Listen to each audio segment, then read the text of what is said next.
Anyways, going into right back. Connor, go first on this one. Okay. So I kept the same theme, just, like kind of just looking at stats a lot. Finding random Surprise. stats nobody's ever heard of, so you can make a No. The rest of the stats are more normal. I think. Okay, that's good.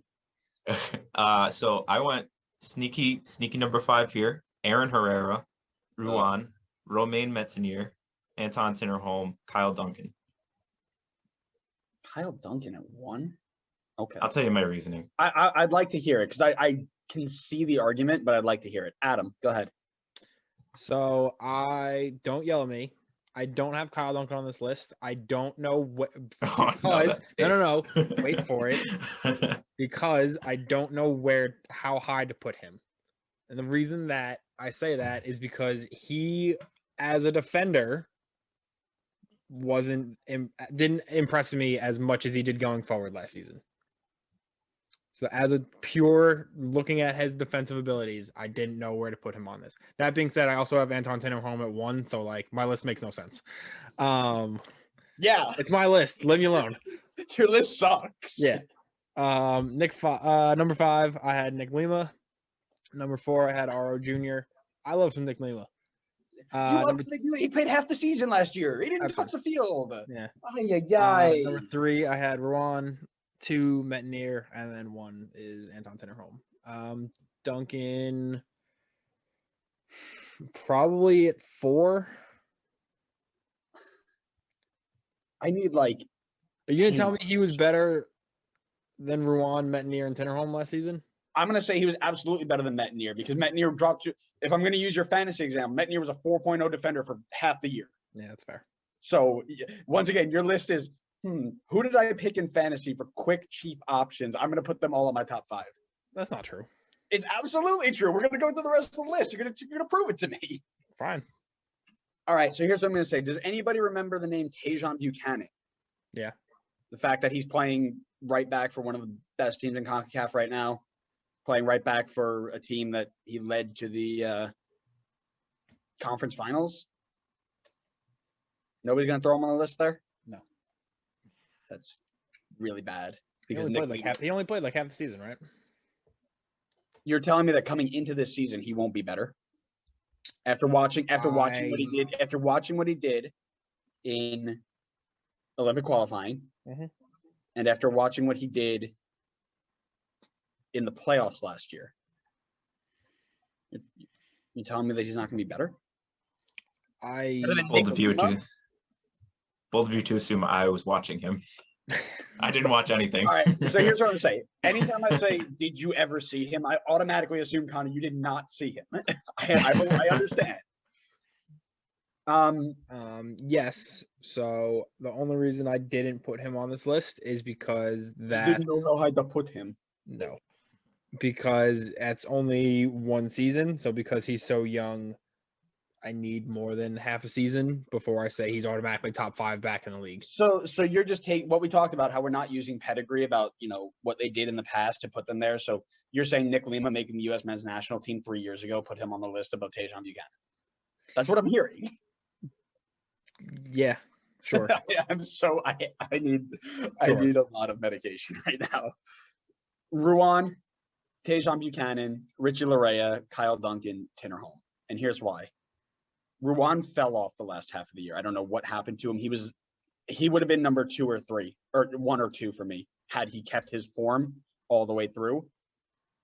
Because he was a huge reason Orlando was as good as they are, and then he just disappeared. Tajon Buchanan is this low because of what you said. He hasn't proven it long term, but after watching what they did in the playoffs and after watching what he did in Olympic qualifying, it's quite clear that he is going to be a very successful, very good attacking wingback for a while. Richie Larea, just a solid dude. Like you see him go in there. It's just one of those guys that kind of fit that system really well.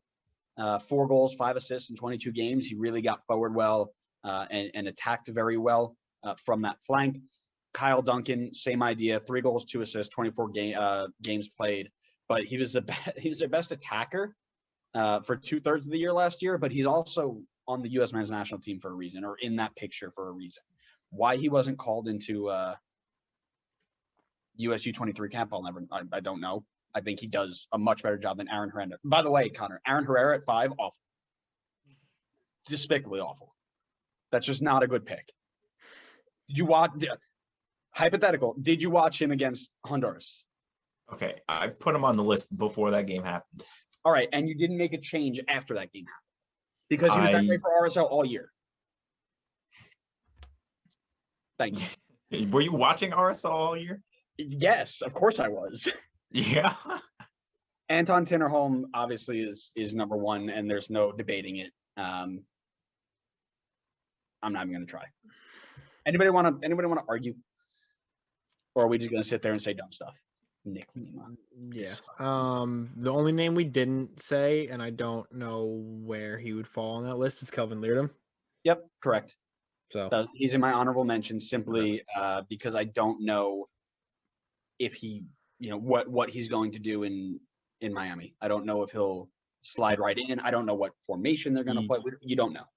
He should slide right in. I think so too, but I wasn't sure because you do have Dylan Nealis there. Dylan Nealis is a yeah, but he played at center back for a bunch. Well, yeah, because you had like 3 of them. Yeah, true. I also put Metnier in there because, like I said, he started off too poorly, and I think just Minnesota is going to be just poor this year. Yeah. So if you take into account what his stats will look like, it won't be pretty. I don't think. I could be wrong. I hope I'm wrong. Love the Loons, but. And then I also have Bruno Gaspar.